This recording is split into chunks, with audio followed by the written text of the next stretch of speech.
Boa noite, pessoal. Vamos começar mais uma aula de Química. Espero que todos estejam bem. A gente vai trazer hoje para vocês, eu vou estar trazendo hoje para vocês, alguns conceitos químicos que nós precisaremos aprender para avançar com o curso. Meu nome é Felipe Lutalo e eu vou estar com vocês aqui nessa aula. Muito bem. O primeiro conceito que eu gostaria de relembrar é o que é um elemento químico. O elemento químico é um conjunto de átomos com o mesmo número atômico, e esses átomos possuem propriedades químicas iguais. Então, como exemplo, nós temos o ferro. O ferro, o símbolo atômico dele é o Fe. Então, nós temos aqui. No canto superior, nós temos um número atômico, que significa, esse número atômico, que nós chamamos de Z, representamos por Z, significa a quantidade de prótons que tem dentro do núcleo do átomo. E, por fim, nós temos o número de massa, que está aqui no canto inferior do símbolo do elemento. 55.845 unidades de massa atômica. Essa massa quebradinha ela é dada porque a massa atômica ela é uma média ponderada das massas de todos os elementos químicos que possuem um número atômico 26. Então, essa massa pode variar um pouquinho, ok? Substâncias. As substâncias, elas são materiais que possuem todas as propriedades bem definidas, determinadas e praticamente constantes. É um tipo de matéria formada por um ou mais elementos químicos. Como exemplo, nós temos o ferro, que é formado pela união de vários átomos de ferro. Nós temos o cloreto de sódio, que está aqui. Olha os cristais de cloreto de sódio, que é formado pela junção de um átomo de sódio e um átomo de cloro. Nós temos a água, que é formada pela junção de dois átomos de hidrogênio, H, e um átomo de oxigênio, o O. E nós temos o cloro, que é esse gás esverdeado aqui dentro do balão, que é formado pela junção de dois átomos de cloro. Então, pessoal, quando a gente fala de propriedades constantes, bem definidas, eu estou querendo demonstrar para vocês isso aqui que o slide traz. Vamos pegar o ferro. O ferro, ele é um metal maleável, tenaz, de coloração branco acinzentada. Aqui a gente está falando de propriedades o quê? Organolépticas.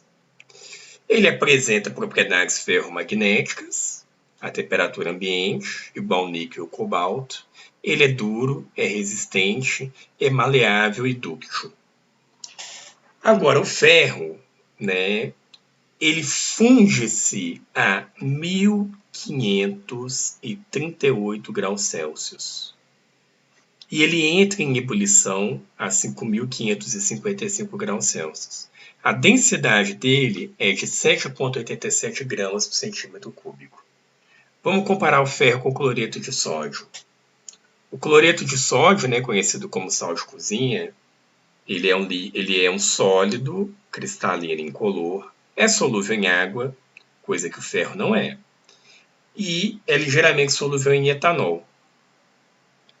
Ele possui uma densidade de 2,17 gramas por centímetro cúbico, uma temperatura de fusão de 801 graus Celsius e uma temperatura de ebulição de 1.413 graus Celsius.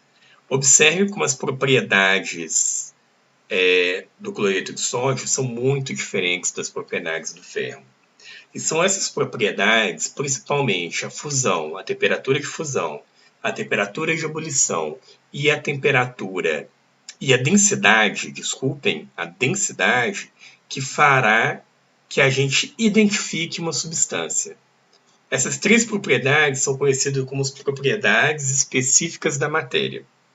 A substância, ela pode ser classificada como substância pura e simples e composta.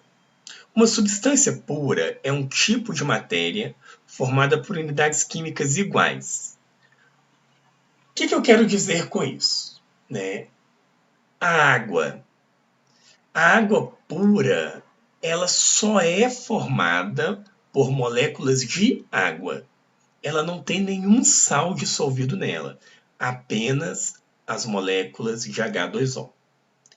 Então, a substância pura, ela pode ser distribuída, ou melhor, classificada como uma substância simples e uma substância composta.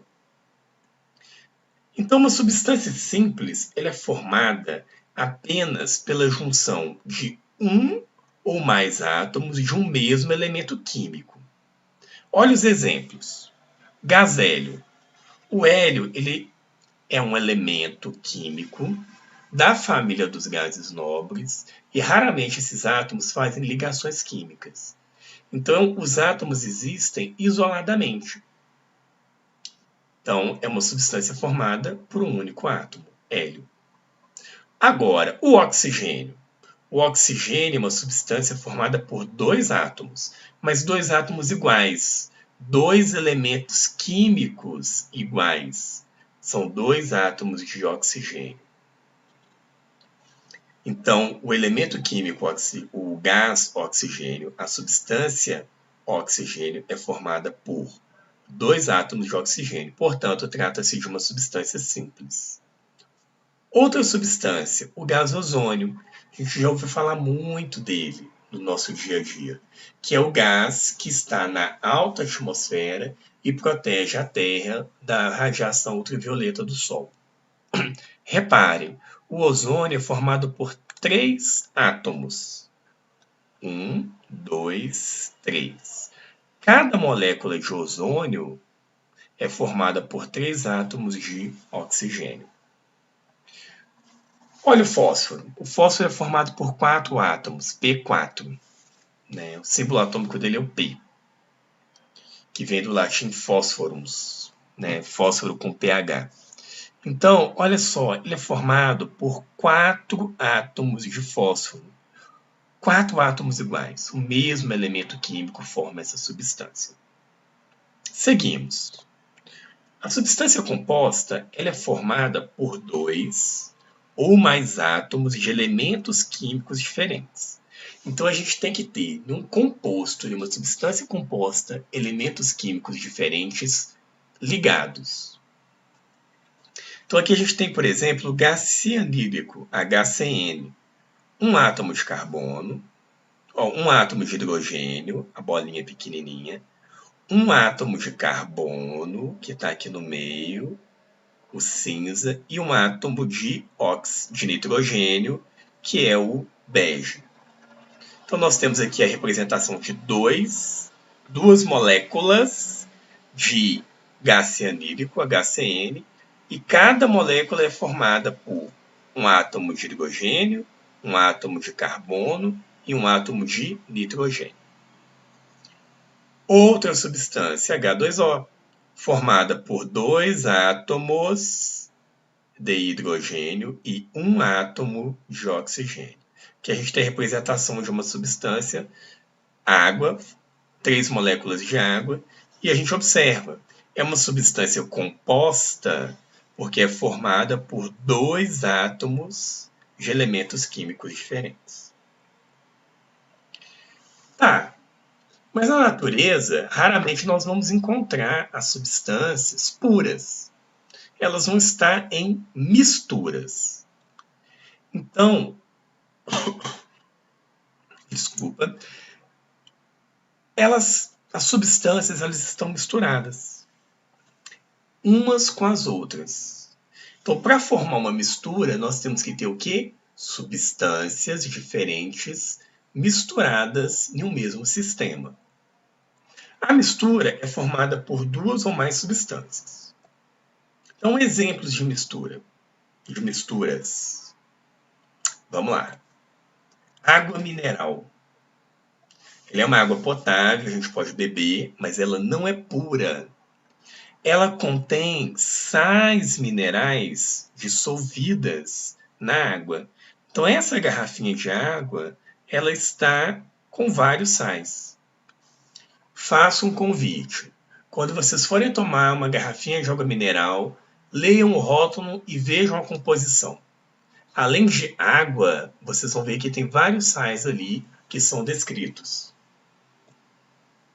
Petróleo é uma das misturas mais importantes da face da Terra, porque o petróleo, né, as misturas contidas, que são uma mistura de vários hidrocarbonetos, cada uma dessas substâncias nós podemos utilizar para gerar reagentes químicos. Dentre os mais importantes, nós temos aí a formação de gasolina, que também é uma mistura, querosene de aviação, asfalto. Então vocês observam que o petróleo ele é uma mistura de várias substâncias. Uma outra mistura, a água do mar, né, que tem uma alta concentração de sal, principalmente cloreto de sódio. E é uma mistura importante porque através da água do mar é de onde que nós extraímos o NaCl, o cloreto de sódio, que nós utilizamos na nossa alimentação e na alimentação de gado. Muito bem. A mistura então é formada por duas ou mais substâncias. Cada substância constitui um componente dessa mistura. Então a gente vai ter misturas homogêneas, que apresentam uma fase. Exemplo, a gente tem água potável, a água do mar, a gasolina tipo C, que é o que nós utilizamos aí para abastecer os nossos carros. E nós vamos ter a mistura heterogênea, que apresenta duas ou mais fases. Então a gente tem uma mistura de água e areia, óleo e água, são exemplos aí de misturas heterogêneas. Relembrando, componente. Cada item que compõe o sistema. E a fase são as diferentes partes homogêneas que constituem aquele sistema. Então vamos entender isso melhor. A gente tem aqui um exemplo de mistura homogênea. É o etanol hidratado. É o etanol que é utilizado nos nossos veículos para abastecimento. Observe o nome hidratado. Significa que foi acrescentado água, né, no etanol. Então, o etanol ele é vendido nos nossos postos de combustíveis e ele tem um percentual de 5% de água. Isso quer dizer o quê? Que nesse frascozinho aí, nesse Erlenmeyer, que a gente está vendo totalmente transparente, nós não conseguimos distinguir o que é água e o que é etanol. Nós então temos dois componentes na mistura. O primeiro componente é o etanol, que está em maior quantidade. C2H2OH é a fórmula do etanol. E temos a água, H2O, que também está aí na mistura. Então, reparem, nós temos dois componentes. O primeiro componente é etanol, o segundo é a água. Mas é uma mistura homogênea porque nós não conseguimos identificar a separação das fases. Então, só tem uma fase. Vou deixar um vídeo aqui para vocês. Hoje nós não vamos assistir esse vídeo. É para casa. Podem assistir após a aula, para vocês extraírem de como que é feito a produção de etanol a partir da cana-de-açúcar no nosso país. Ok? Mistura heterogênea. Olha aí, nós temos uma mistura de água e óleo. Nós temos dois componentes. Um dos componentes é o óleo e o segundo componente é a água. Reparem que nós temos duas fases. A primeira fase é o óleo, que está ali na superfície, e a segunda fase é a água, que está na parte inferior. Por que que o óleo boia na água? É importante a gente fazer esse parênteses, porque a densidade do óleo é menor do que a da água. Então, todos os materiais, todas as substâncias que tiverem menor densidade e não forem solúveis em água vão boiar, né? Vão flutuar na superfície. Então, como é que a gente aplica esse conhecimento, né? Olha que interessante. Nas nossas casas, nós temos caixas separadoras de gordura, que são um mecanismo importante para evitar a contaminação de esgotos com óleo e, consequentemente, dos nossos rios. Olha como que funciona.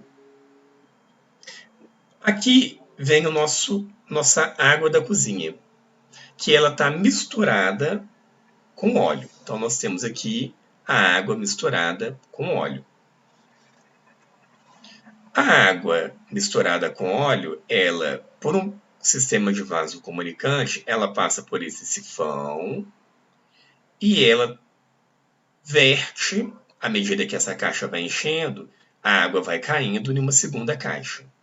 Quando ela cai, começa a acontecer a separação do óleo, que fica na superfície, igual aqui na fotografia, e a água limpa do óleo, né? A água sem óleo, vai indo para a parte inferior.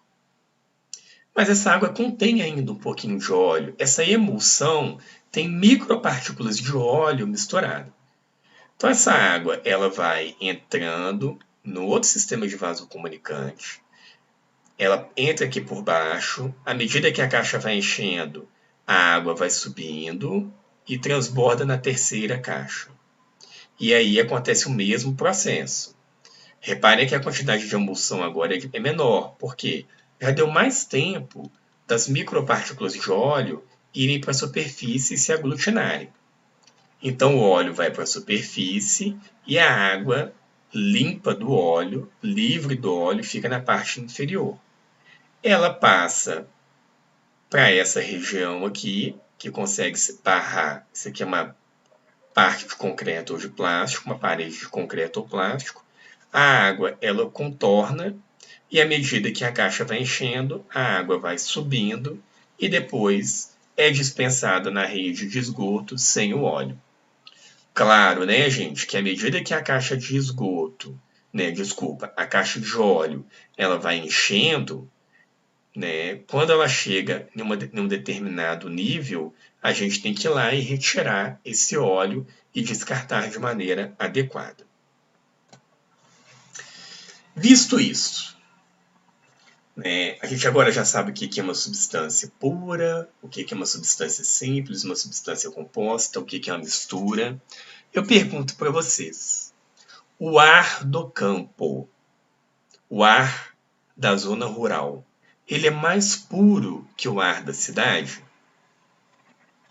Olhando para a foto, a gente poderia dizer que sim, mas não, gente. O ar do campo, ele não pode ser chamado de puro. A gente costuma dizer assim, eu vou respirar ar puro. Eu fui para um sítio respirar ar puro. Eu acampei, muito bom, fiquei na cachoeira, respirando ar puro, tomando banho de cachoeira. Aquela água da cachoeira nem é pura e o ar que você está respirando não é puro. Por quê? O ar é uma mistura homogênea, formada por várias substâncias. Dentre elas, a gente observa que 78% é nitrogênio, está aqui, ó, N2. 21% é oxigênio, O2. Nós temos ainda, no 1% restante, né, uma quantidade de dióxido de carbono, CO2, vapores de água, argônio, AR, ozônio, O3, e a gente tem alguns outros gases que são quase irrelevantes dissolvidos. Então, reparem, o ar é uma mistura de gases, uma mistura de substâncias gasosas. Então, o ar que nós respiramos, seja ele na cidade ou seja no campo, não é puro. Ok? Muito bem. Sabemos, então, para a gente fechar esse ponto, o ar é uma mistura de substâncias gasosas. Tá, mas o ar da cidade, Felipe? O ar da cidade tem outras substâncias, né, dissolvidas nesse ar, misturadas nesse ar, que nós chamamos de poluentes do ar. Então nós temos aí, né, partículas inaláveis. O que são essas partículas? Lembram dos caminhões mais velhos, a diesel, que quando eles estão mal regulados, eles soltam aquela fumaça preta? Aquela fumaça a gente consegue inalar ela, né? São restos de óleo diesel que não foi totalmente, que não conseguiu totalmente entrar em combustão. É o que a gente chama de fuligem. Nós temos aí o monóxido de carbono, que é o CO, que também é um subproduto da queima mal feita de combustíveis fósseis. Dióxido de enxofre, que é o SO2. COV são compostos orgânicos voláteis. Vamos ter vários, né? Vários compostos orgânicos que estão aí na atmosfera.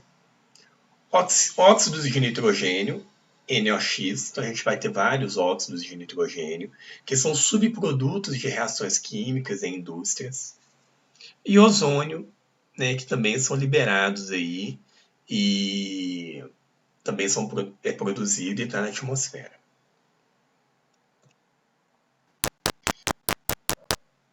Bem, gente, entendemos o que são misturas, o que são substâncias, o que é uma substância pura, o que é uma substância simples, o que é uma substância composta e o que é um elemento químico. Agora vamos aprofundar em duas propriedades específicas, que é a temperatura de fusão e a temperatura de ebulição.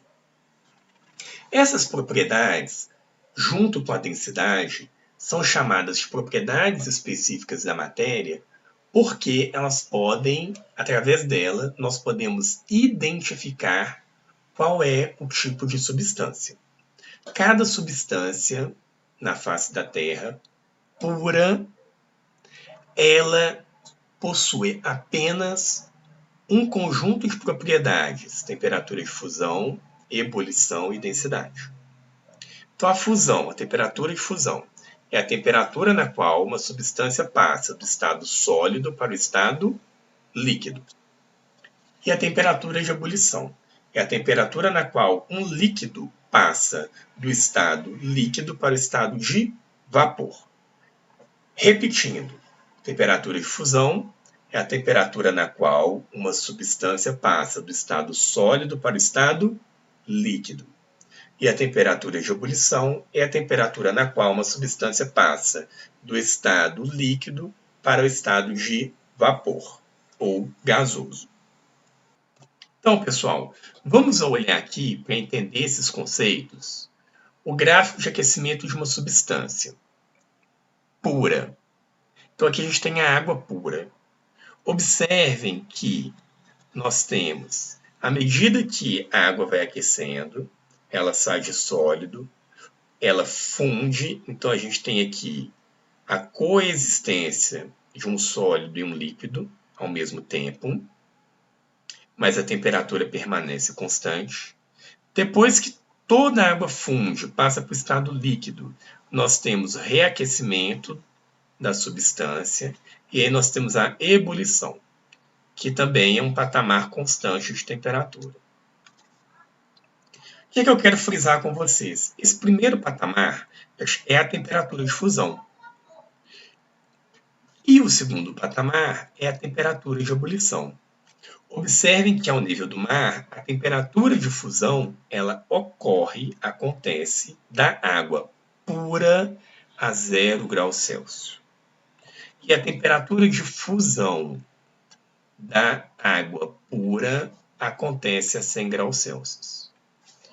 Todas as vezes que eu tiver uma substância pura, nós vamos ter dois patamares, um de fusão e um de ebulição, independente da substância.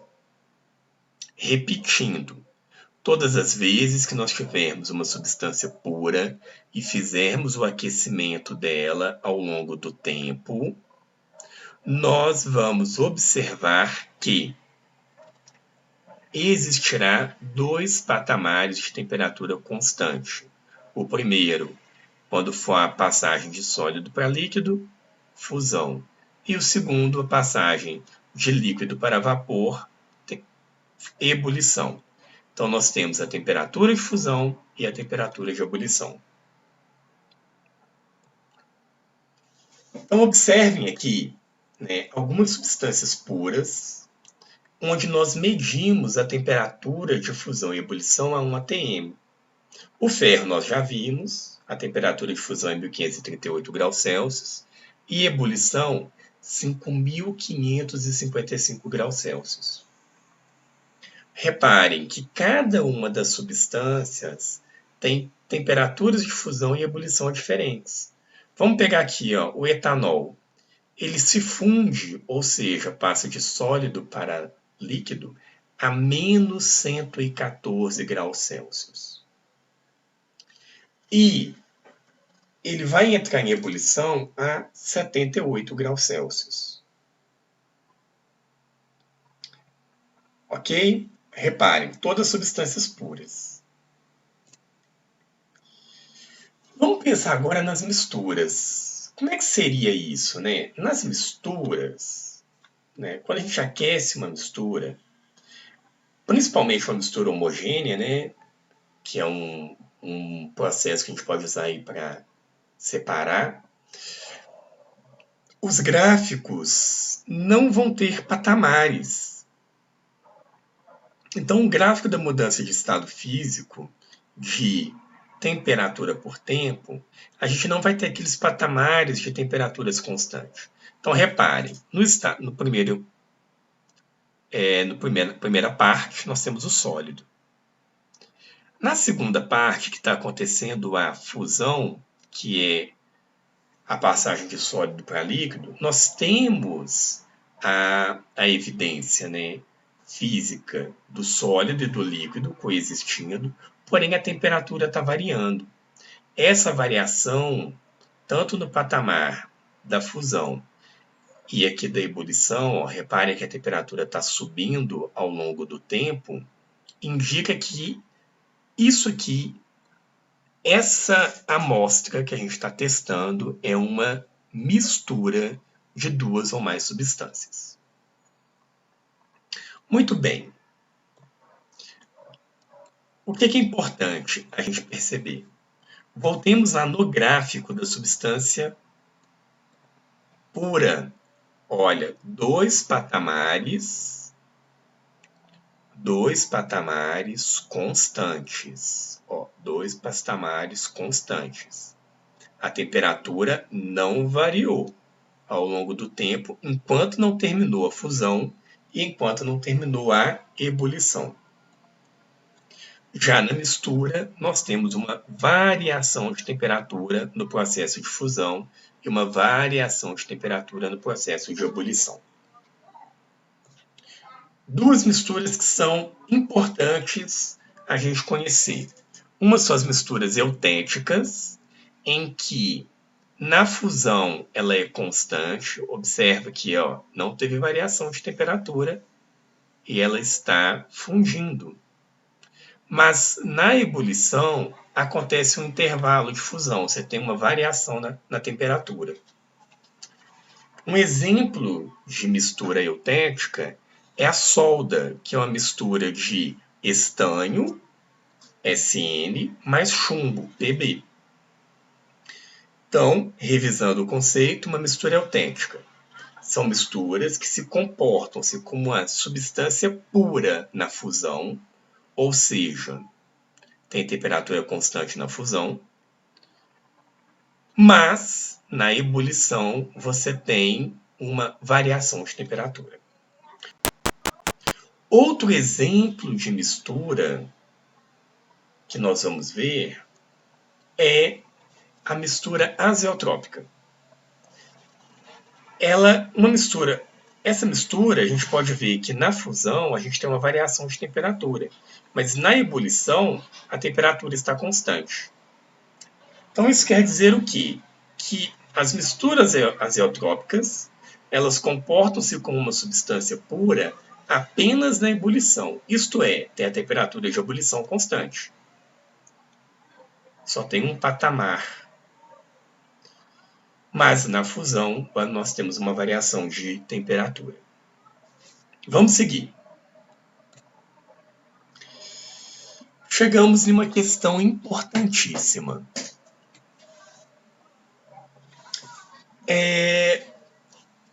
Na química e no nosso dia a dia, muitas substâncias, quando a gente quer utilizá-las, elas têm que estar purificadas. Então, imagina a gente ter, por exemplo, um remédio com várias substâncias ali dissolvidas, mas a gente tem substâncias que elas são ruins para a saúde, né? Podem trazer problemas. Então a gente tem que purificar as nossas substâncias para a gente poder utilizá-las. Então, na natureza, os produtos, os materiais confeccionados pelo homem, e nós também, né, nós somos formados por misturas, associações de substâncias.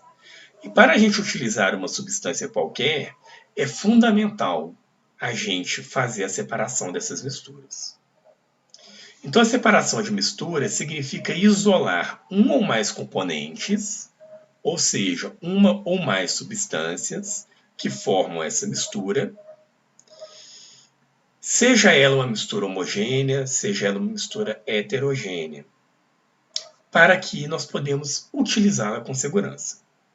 A separação dos componentes de uma mistura necessita de um ou mais métodos.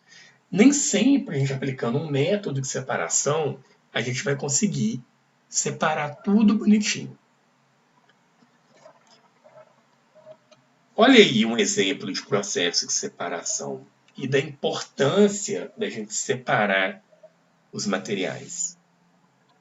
Nós geramos todos os dias toneladas de lixo. E esse lixo, né, ele tem materiais que é de muito interesse. Por exemplo, o papel e papelão, ele pode ser reaproveitado. O plástico pode ser reciclado. O vidro pode ser reciclado. O metal. Dentre outros materiais que nós podemos reutilizar. A madeira, por exemplo. Ah, mas o que eu vou fazer com madeira? A madeira pode ser uma fonte de combustível. Agora, se nós descartamos todos esses materiais juntos em um lixão, igual a figura mostra aqui, ó, nós perdemos todo o potencial de aproveitar esses materiais. Então, é importantíssimo a reciclagem. Importantíssimo. Bem, exemplos de processo de separação de mistura. Catação. A gente faz isso muito na nossa casa. Quando a gente vai catar feijão, né? A gente separa ali pedrinhas, grãos de milho, que às vezes vem misturado, do feijão, para ter ali só o feijão na hora de cozinhar. Levigação. É um processo usado principalmente em mineração artesanal, em que separa o cascalho das pepitas de ouro. Ventilação. Um processo para separar as folhas e a palha do café dos grãos de café. A flotação, que é quando a gente utiliza, né, um líquido para separar uma parte mais densa, no caso aqui a gente tem a areia, que vai para o fundo, e o óleo, que vai para a superfície. A filtração, olha aí no nosso dia a dia, a filtração. Quando a gente está fazendo café, a gente está fazendo um processo de separação de mistura. A gente está separando o café que foi solubilizado, né, a cafeína que foi solubilizada com a água quente, dos grãos de café, do pó de café que foi moído. A decantação, processo importantíssimo que é usado aí nas nossas estações de tratamento de água para purificar a água. Dentro de laboratório, a gente utiliza dois processos que o Enem costuma sempre tocar. Um é a destilação simples, ou simplesmente, ou destilação, que geralmente nós utilizamos para separar uma mistura homogênea, que tem pontos de ebulição bem distintos. Então, como que funciona? Nós aquecemos a mistura, o vapor ele sobe e é captado por esse tubo e é conduzido para dentro de um condensador. Esse condensador, né, ele tem um tubo interno e um invólucro externo. Na parte externa desse tubo vai passar água fria. E na parte interna, aqui, está passando o vapor. Quando o vapor entra em contato com a superfície fria desse tubo, que é provocada pela água, né? Que é resfriado pela água que está passando, ele condensa, volta para o estado líquido e aí goteja aqui no becker a água purificada. Esse é um processo que a gente costuma usar para fazer água destilada, que é uma água muito pura e geralmente é utilizada em hospitais para fazer remédio, dentre outras coisas. E aqui a gente tem um exemplo de destilação fracionada. Observem que a montagem é praticamente a mesma. Mas nós temos isso aqui que é o diferencial, que é a torre ou coluna de fracionamento. Observem que esses pontinhos pretos aqui, são anteparos para fazer o vapor de água se deslocar por um percurso maior. Então, nós aquecemos o líquido, por exemplo, água e etanol. Né? A gente não consegue separar água e etanol por uma destilação simples. Mas uma destilação fracionada, à medida que o vapor de água e etanol vão subindo, a água e o etanol batem nos anteparos. O etanol, como ele tem um ponto de ebulição mais baixo, ele mantém-se no estado de vapor, então ele consegue passar os anteparos. E aí ele vai ser recondensado, né? Vai ser condensado, e aí nós vamos ter o líquido aqui. A água, por sua vez, ela não consegue, o vapor de água, passar pelos anteparos. Quando ela bate no anteparo, ela condensa e volta para o balão. Então, esse é o mecanismo. Onde que nós utilizamos muito a destilação fracionada? Nós utilizamos a destilação fracionada, por exemplo, no beneficiamento do petróleo, que eu mostrei lá no início para vocês. O petróleo bruto, ele entra em uma fornalha, é aquecido e depois ele entra na torre de fracionamento. Olha aqui o tamanho da torre. Só para vocês terem uma ideia, né? Esse aqui, vermelhinho, é um armário para guardar mangueira de apagar incêndio. Olha o tamanho da torre e o tamanho do armário. Esse aqui é gigante, gigantesco. Então, como que funciona? À medida que o petróleo é aquecido, né, as partes mais leves do petróleo vão subindo. As mais pesadas batem na bandeja e gotejam novamente. As mais leves conseguem escapar. E aí, os vapores mais leves vão subindo, então são retirados na parte de cima da torre, e assim por diante. Então a gente retira na parte de cima o gás natural, depois a gasolina, o querosene, o óleo diesel, e à medida que a gente vai abaixando, a gente vai tirando o óleo cru, que tem um ponto de ebulição mais alto, ou seja, ele é mais pesado, então ponto de ebulição mais alto.